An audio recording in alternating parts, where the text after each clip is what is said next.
Come writers and critics who prophesize with your pen. Hey, old people, stop criticizing what you can't understand. There you go. Thank you for joining us at Classic Vinyl Podcast. This is the podcast where we listen to and review classic songs and albums from the vinyl era of the 60s and 70s. I am one of your hosts, Justin. And I'm the other host, Tyler. And we're here today with some Bob Dylan, The Times They Are A-Changin.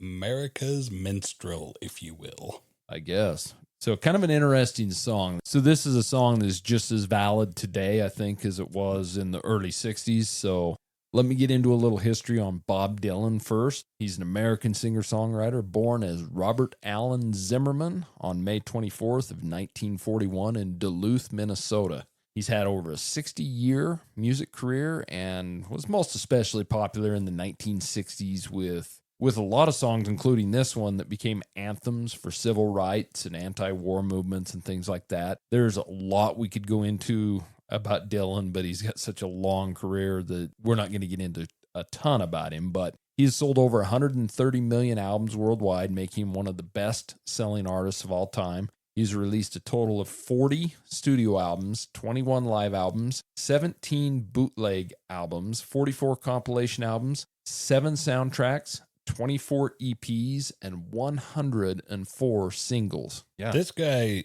he goes to the recording studio. He goes to work. Yes, he does. So 34 of his albums have been in the top 50 in the U.S., with 5 number one albums and another 5 in the top 5. So in the UK, 39 of his albums have been in the top 50. He's had 9 number one albums in the UK and another 11 albums in the top 5. He's also had several live albums, bootleg series albums, and compilations that have charted in the top 10. Now in the US, as far as his singles are concerned, he had 16 singles in the top 50, with Like a Rolling Stone, Rainy Day Women, number 12 and number 35, both hitting number 2. Just 2 other singles of his hit the top 10. Now in the UK, he had 18 singles in the top 50, with Like a Rolling Stone being his highest charting single there at number 4, 5 other singles in the top 10 there. He's also released 61 total music videos. He's been the subject of 11 documentaries. He's starred in 3 theatrical films and appeared in 36 additional documentaries and films. I believe it. So he's also published 11 books, poetry, essays, and several lyric books. He's been described, his music, let's be honest, as folk, blues, rock, gospel, country, pop, jazz, you name it. I mean, his different eras of his career, you could probably put a different tag on, but... And other people write songs about him, and have since, the 60s? Exactly. He's influenced a lot of people, but he was inducted into the Rock and Roll Hall of Fame in 1988. He's received a total of 10 Grammy Awards, although he's been nominated for 40 Grammy Awards. He's received a Golden Globe, an Academy Award, and in 2016, he was awarded a Nobel Prize in Literature. Rightly so. He has 3 songs and 5 albums that are all in the Grammy Hall of Fame. When you're talking about Bob Dylan, whether you like him or don't like him, you know a lot of his songs that other people sing, and his words are out there forever, but he's one of the most influential people of the 20th and 21st century, obviously, musically and culturally. His lyrics have branded him a poet, a counterculture leader, especially in the 60s. That's when his popularity was big. Rolling Stone has ranked Bob Dylan as the number 1 songwriter of all time on their 2015 list. It changes all the time, and obviously that's subjective, right? But for it changing all the time, I'm okay with him being up there at number 1. I'm not okay with him being number 1, but... At least once. Once, but see, that's what's fun. That's what I mean, is that I'm okay with him having that number 1 spot one time. Well, and that's what's kind of funny about it, though. They release it every year, so there's a different best songwriter of all time every year, which doesn't make sense. Yeah, but Carrie Underwood. Yeah. And there's so much to talk about with Bob Dylan. I mean, we could do a whole series on him, obviously, but he's been so influential to other people and other artists that really probably wouldn't have existed without him. For sure. So, no doubt about it. Do you want to get to the song review? Yes, I do. And now it's time for the song review. So today we're doing Bob Dylan, The Times They Are A-Changin. This can be called one of the most famous timeless protest anthem songs of all time. And the song lyrics are general enough, really, that they still apply to about any moment in time, including today. Yeah. I mean, really, you can read into him. This has got some amazing lyrics. And I think that's where, Dylan's definitely not the best singer ever. He self-admittedly wasn't the best guitar player ever. But what he did melding those things together in his words he's an amazing poet. And he knew how to evoke those feelings in music. So this song was obviously written by Bob Dylan. It was the title track off his third studio album, which was the same name, Times They Are A-Changin. The album itself reached number 20 in the U.S. and number 4 in the U.K. So the British liked him better than we did here in the U.S., his own home. His own home country, huh? Yeah, crazy. That's a shame. Well, I think he's been pretty popular, so I don't think he'll suffer any. What is it that they... So the single was released on March 8th of 1965, but only in the UK. Now, maybe that could have the reason to do with why his popularity was a little higher on this album in the UK.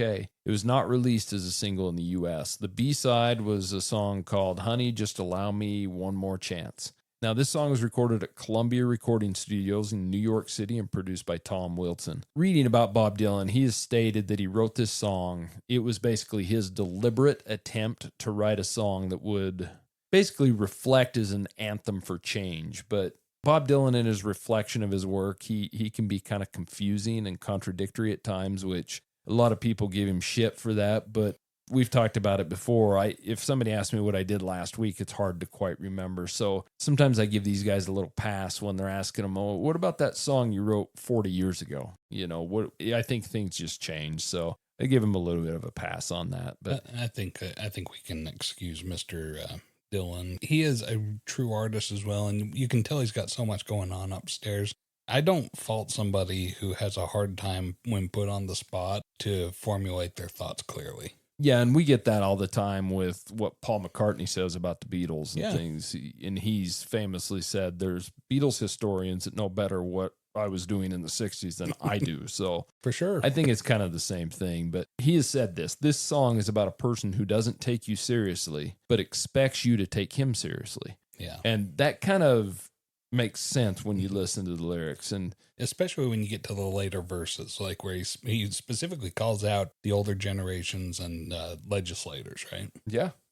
So the song opening is, of course, based in a folk tradition of telling the people to gather around. I mean, that kind of sets the tempo for the protest style song. And one thing about this is Dylan very rarely played this live, but he did perform the song live one night after the assassination of John F. Kennedy. It was actually before the song was released, and he just figured he had to, because they needed change for something horrible like that happening, and the crowd took well to it. So it's kind of a shame because Dylan's well known for not playing his popular songs live. You can go to a Bob Dylan concert and never hear a song you've heard of if you're not a huge Bob Dylan fan, but I don't know if he likes pissing people off or if he just doesn't like to be, what would the word be? Catering to people in some sort. I wonder if anybody ever goes to a Bob Dylan concert and yells out, "Hey, play Freebird." They may. Bob Dylan's got so much music, and I'm a big Bob Dylan fan on a couple albums and some of his hits, but I don't dive into all this bootleg series and things like that. And I don't have the time with all the other music I listen to. So, but I do like Dylan, and I probably should explore him a little more. But this song's been used all over popular culture, commercials, television, movies. It's still played heavily to this day. Like I said, it's still very valid, and the lyrics are so general in a way that it applies to the situations we're going through now and 20 years ago and everything. So this song's been covered by a lot of artists: the Byrds, Peter, Paul and Mary, the Beach Boys, Joan Baez, Phil Collins, Bruce Springsteen, Billy Joel, a ton of others that I didn't want to list, but just right there, that's quite the cornucopia of artists. Yeah, it really is. I mean, big artists, because you usually hear a song that's been covered by one or two big artists, but that's a bunch of big artists. So. Yeah, people listen to Bob, and that's what you get about Bob Dylan is people are going to hear his music and they're going to cover it. Well, not only that, there's a lot of songs out there that are more popular, I think, all along the Watchtower that Jimi Hendrix done. That's a Bob Dylan song, but I would say the Jimi Hendrix song's more popular. There are a lot of Bob Dylan songs that people probably know from other artists as well. So, yeah. So we did listen to this song 3 times just to kind of get it down. What is your history with this song? This song, it gets radio play, but it's more common to come across it in pop culture. It's played heavily in movies. It is a protest anthem or an anthem for change. I've never really sat down, and I'm really a novice to this song. I don't have a lot of familiarity with it. This is the first time I've really sat down, listened to it. Although, I mean, before I could not tell you a single verse from it because I never really sat down and listened to it. And that's a shame. I'm really glad that I sat down and listened to it. And that's something that I'm finding about Bob Dylan. For as much as on the ears, he's Bob Dylan all the time. I don't give him, I'm quick to write him off or kind of brush him aside. And that's to my detriment. I think that's how we are with a lot of music, though, until you really sit down and listen to it. So we did listen to it 3 times. Yeah. What are your thoughts on the song after listening to it? It is an amazing song.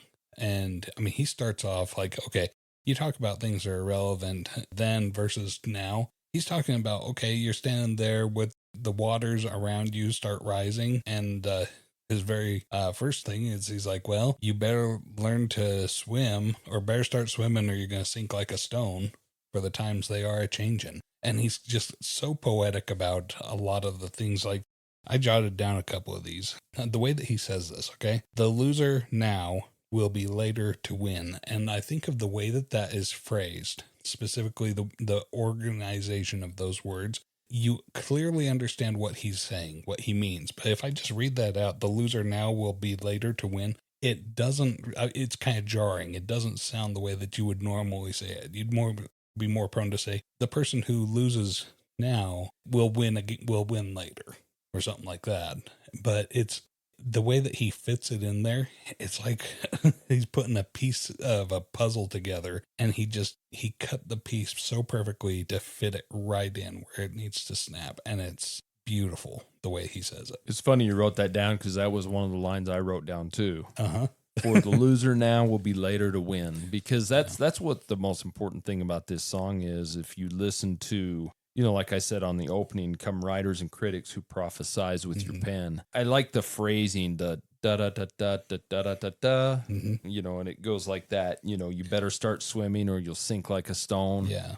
Your old road is rapidly aging, which gets towards the end when you said he's talking about the older people, right? Yeah, because he's like, your old road, and there's like, you look at that imagery and you're like, oh, your old road is aging. He's like, if you come across like in the countryside a road that hasn't been used in forever, you start to see it's grown over with weeds. You can only see like the tire ruts or something. Oh, you're getting literal now. Yeah. And he's taking that, which I would look at literally, and turning it into a figurative. It's just the same with the beliefs and the value system of the older generations, that maybe the values that they embraced, specifically things like prejudice, racism, the intolerance, the children are to be seen and not heard, these kinds of things. These are archaic ideas that aren't necessarily eternal truths that these older generations would like them to be. Or maybe they are, which is why this song is so relevant to today.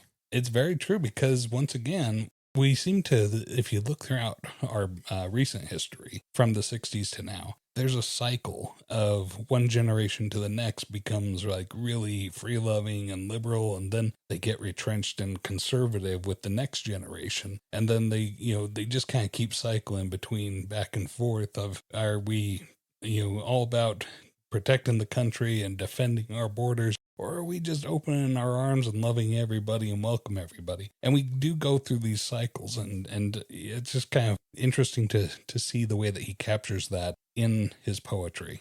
Well, and the one thing that he was right about, so it's in the title of this song, The Times They Are A-Changin', because this album was released in 1964. He obviously had this song written previous because he sang it the night after John F. Kennedy's murder, but 1964 onward, especially the next 4 or 5 years, the world would certainly change a lot, more than we'd ever seen, and it would shift more to the younger generation. And he was kind of prophesizing here, because if you think about it, the old people were going to have to change their ways to make things work differently. Yeah, they were for sure. And we've continued to have to do this. And that's one of the things I'm like, wow, Bob Dylan just seems like this guy who's able to take a step back and see the big picture. and point out the patterns that he sees in this big picture and call things for what they are. And I find that beautiful. I don't really find Bob Dylan to be all that beautiful of a guy, but boy, his soul in his words, that's where the beauty is. Even his voice, I'm not a big fan of his voice. It's just, he's got so much of who he is in his writing, and definitely deserves a Nobel Prize of Literature.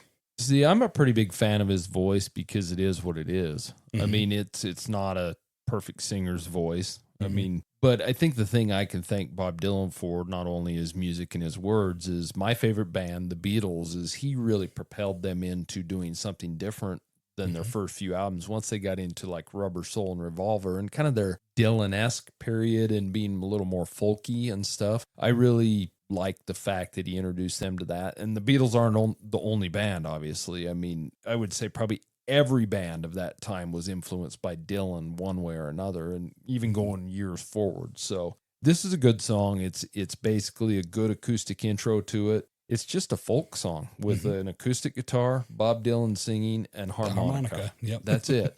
It's got a couple harmonica solos in it, which there's nothing impressive about the music, but it's sweet and it's nice, and there's nothing impressive about the singing. I mean, I would say I could probably sing as good as Bob Dylan, and I'm not a very good singer. What's amazing is the words and the message in this thing. I mean, just if I would tell anybody, listen to this song, you've probably heard this song. If you haven't, you need to listen to it, but read the lyrics, listen to the lyrics, see what they meant in the early 60s, see what they meant in the 70s, see what they mean today, because they're relevant.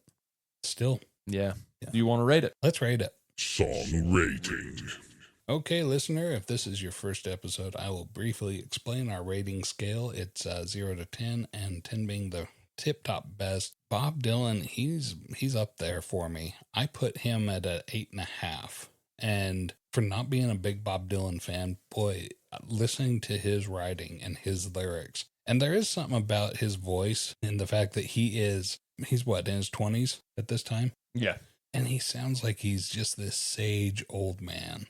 He's got this old man voice, and I find that remarkable. Part of that, but mostly for the message, that he's captured a very true principle and put it down in lyrics. It's so poetic, so beautifully written. Well done. Where do you put this one, Justin? Hey, we're right on par today. Really? So I rate this an 8.5 as well. I don't think there's anything really special about the song instrumentally or anything. I mean, I like the acoustic guitar. I like the harmonica. This song is purely message-based. And with this song having such a general enough message that it's relevant to this day makes this song an amazing song for change then and now. So yeah, a really good song. It's one that I really enjoy from Bob Dylan. Yeah. So that's Bob Dylan, The Times They Are A-Changin. Send us an email and let us know what you think, what you rate the song at. If you'd like us to rate a song or an album, send us an email as well. Those emails can go to classicvinylpodcast@gmail.com. And until next time, we'll see you later. See ya. Thank you so much for listening to Classic Vinyl Podcast. And don't forget to subscribe on Spotify or Apple Podcast or wherever you listen to your podcasts. Follow us on Instagram at Classic Vinyl Podcast for updates, and also share us with your music-loving friends.